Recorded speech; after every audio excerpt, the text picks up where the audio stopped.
Hi అండి, అందరికీ నమస్తే. Mister arrogant husband part 52. నేను తీసుకునే నిర్ణయం వల్ల మీకు బాధ కలగచ్చు, కానీ మన కుటుంబం కోసం ఇది అవసరం అని మనసులోనే అనుకుంది. తర్వాత అతని నుదుటిపై మెల్లగా ముద్దు పెట్టి అతని భుజంపై తలానించింది. నిద్రలోనే అర్జున్ ఆమెను మరింత దగ్గర హత్తుకుని మళ్లీ గాఢ నిద్రలోకి జారుకున్నాడు. ఆ రోజు రాత్రి ఆలస్యంగా నిద్రపోవటంతో ఆరోహికి ఉదయం ఎప్పట్లా త్వరగా మెలకువ రాలేదు. అర్జున్ కళ్ళు తెరిచి చూసేసరికి ప్రతిరోజు అందరికంటే ముందే లేచి ఇంటి పనుల్లో బిజీగా ఉండే తన భార్య ఇంకా నిద్రలోనే ఉండడం చూసి ఆశ్చర్యపోయాడు. వెంటనే ఆమెకు జ్వరం వచ్చిందేమోనని నుదుటిపై చేయి వేసి చూశాడు. శరీరం నార్మల్ గానే ఉండటంతో ఊపిరి పీల్చుకున్నాడు.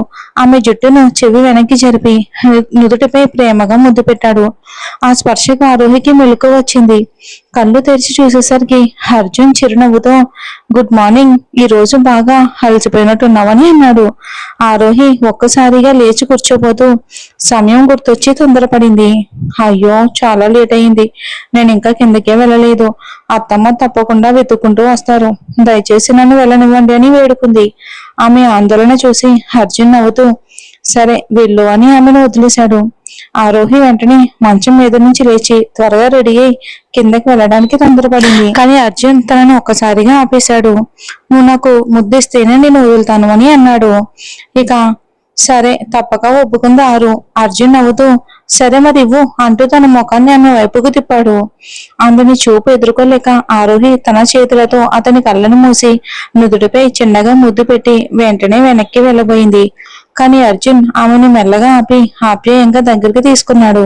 ఇక కొద్దిసేపటి తర్వాత ఆరోహి సిగ్గుతో అతని వైపు కూడా చూడకుండా దుప్పటి తీసుకుని వెంటనే బాత్రూమ్ లోకి వెళ్ళిపోయింది.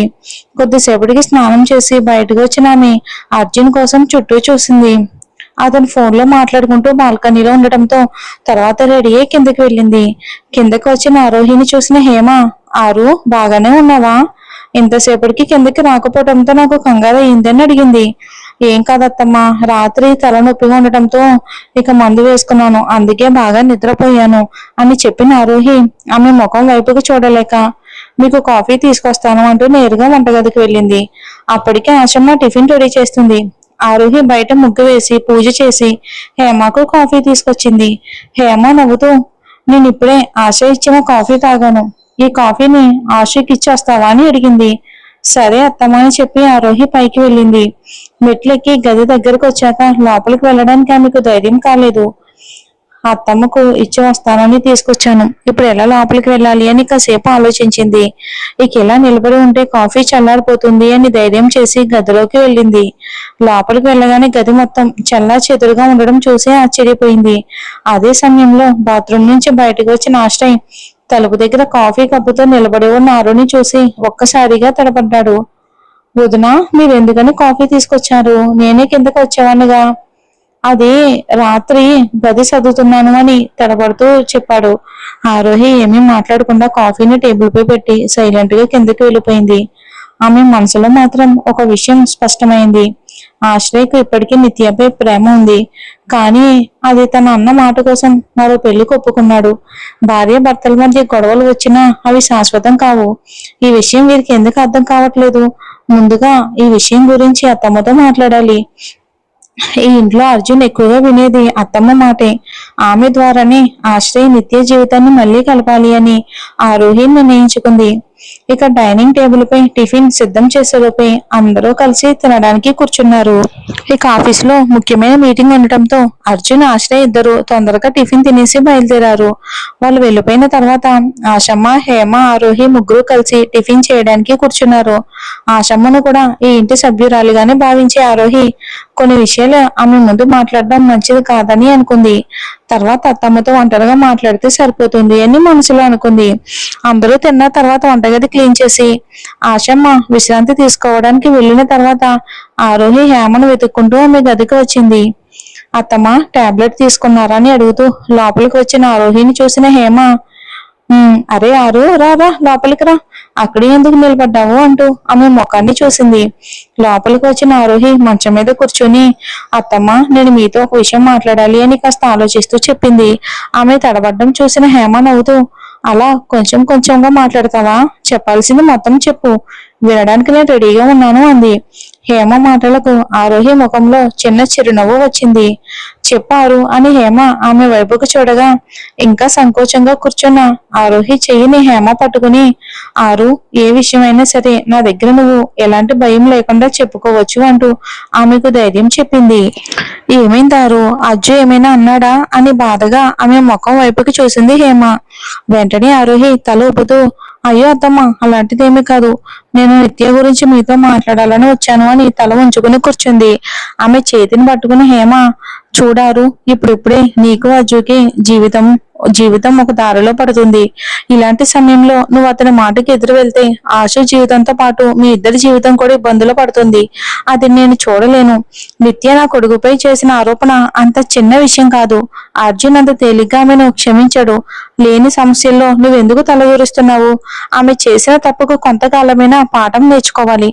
అలాంటి నీచమైన ఆలోచనలు ఉన్న అమ్మాయి కోసం నీ జీవితాన్ని పాడు చేసుకోవడం నాకు అసలు ఇష్టం లేదు.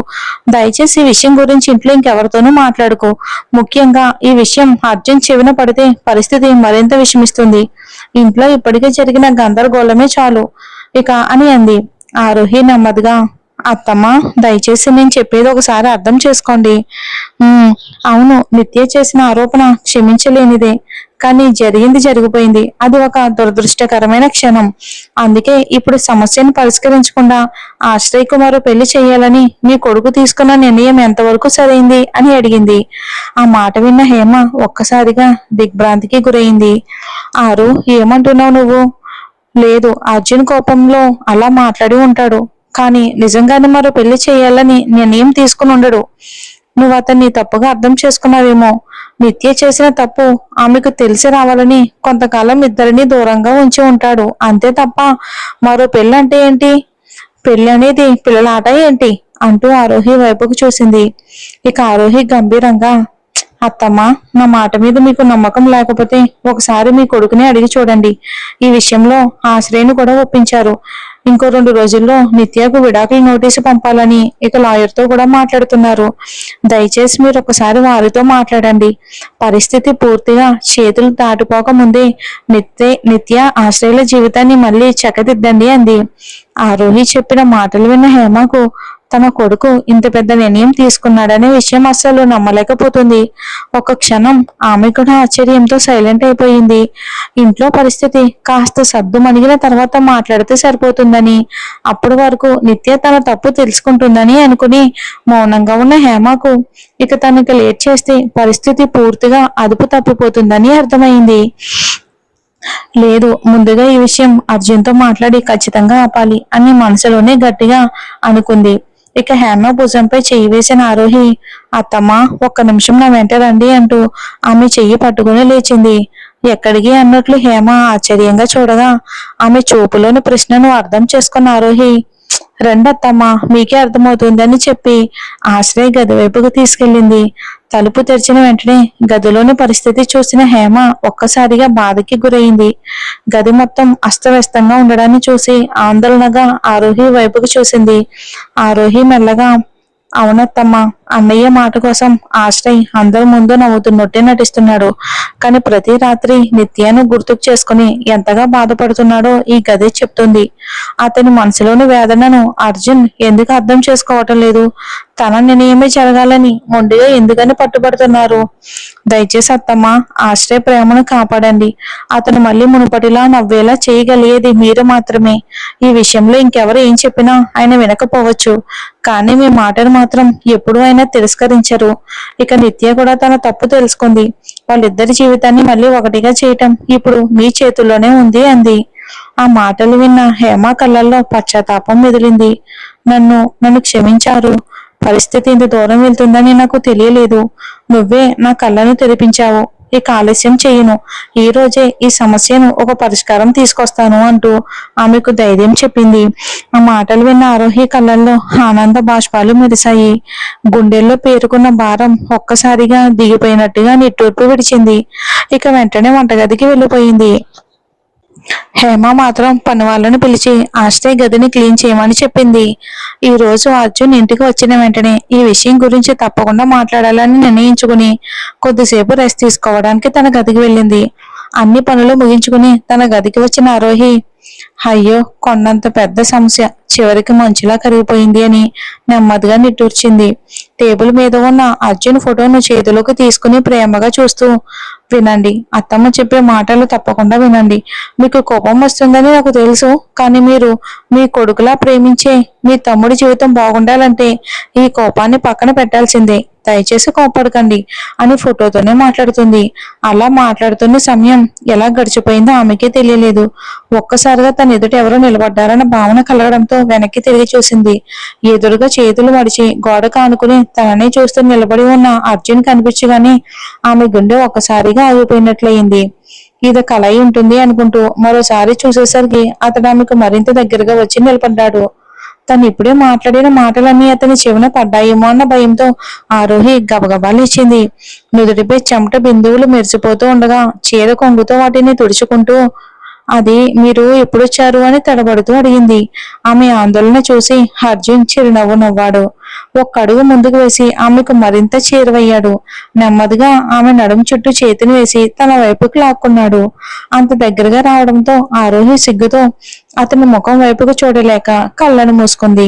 ఆమె గుండె వేగంగా కొట్టుకుంటుంది. ఆ గుండె చప్పుడు నుదుటిపై మెరిసిన చెమట బిందువులు ఆమె ఎంతగా బెదిరిపోయిందో తెలియచేస్తున్నాయి. అర్జున్ మెల్లగా ఆమె ముఖంపై ఊదాడు. అతని వేడి శ్వాస తాకిడికి ఆమె శరీరం అంతా వణిగినట్లయింది. అతని కళ్ళల్లోకి చూడలేక చిన్న పిట్టల అతని గుండెలపై తల ఆనించి నిశ్శబ్దంగా ఉండిపోయింది. ఆమె అమాయకమైన ప్రవర్తన చూసి అర్జున్ పెదవులపై ముసిముసి నవ్వు విరిసింది.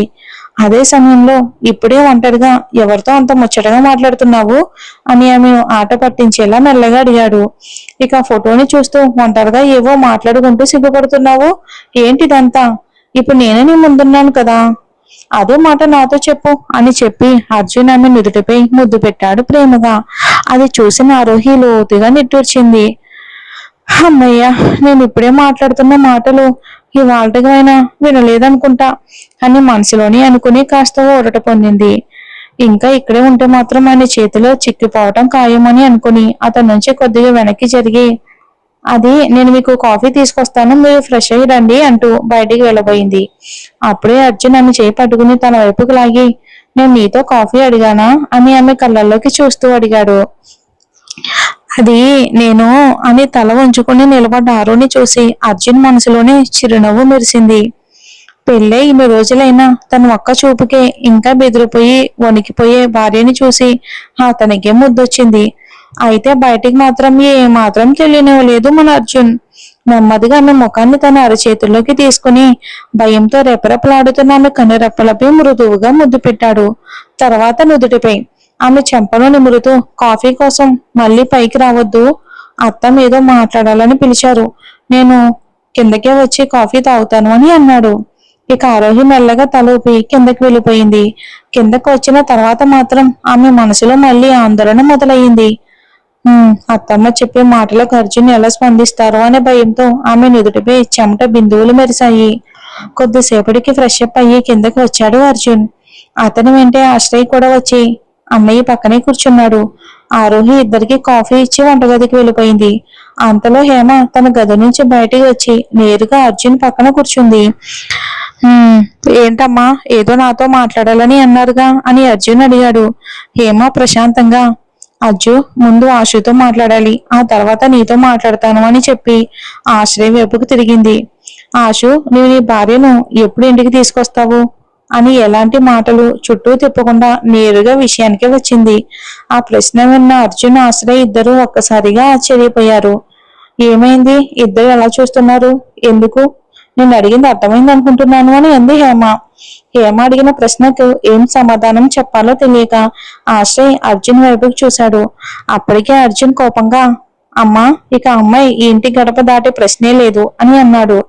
హేమ అతని వైపుకు చూసి, చూడజ్జు, ఇది ఆశు సంసారం, ఇందులో నువ్వు జోక్యం చేసుకోకుండా ఉండటం మంచిది అని అంది.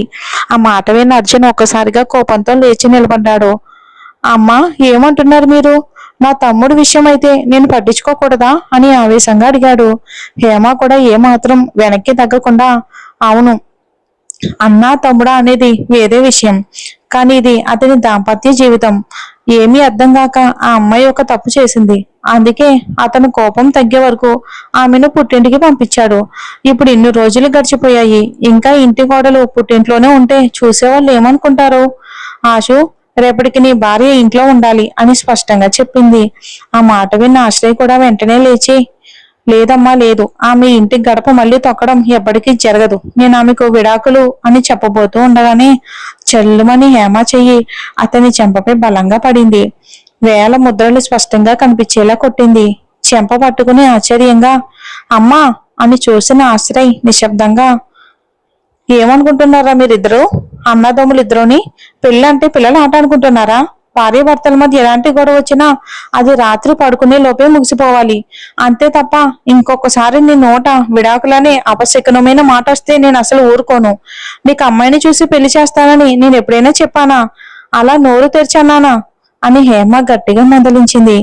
చదువుకున్న వయసులోనే ఏదో ఒక అమ్మాయిని ప్రేమించి ఆమెనే పెళ్లి చేసుకుంటాను అన్నావు. మరి చూద్దాం నిత్య, నెక్స్ట్ మన ఆశలు ఒకటవుతారో లేదో వచ్చే ఎపిసోడ్లో.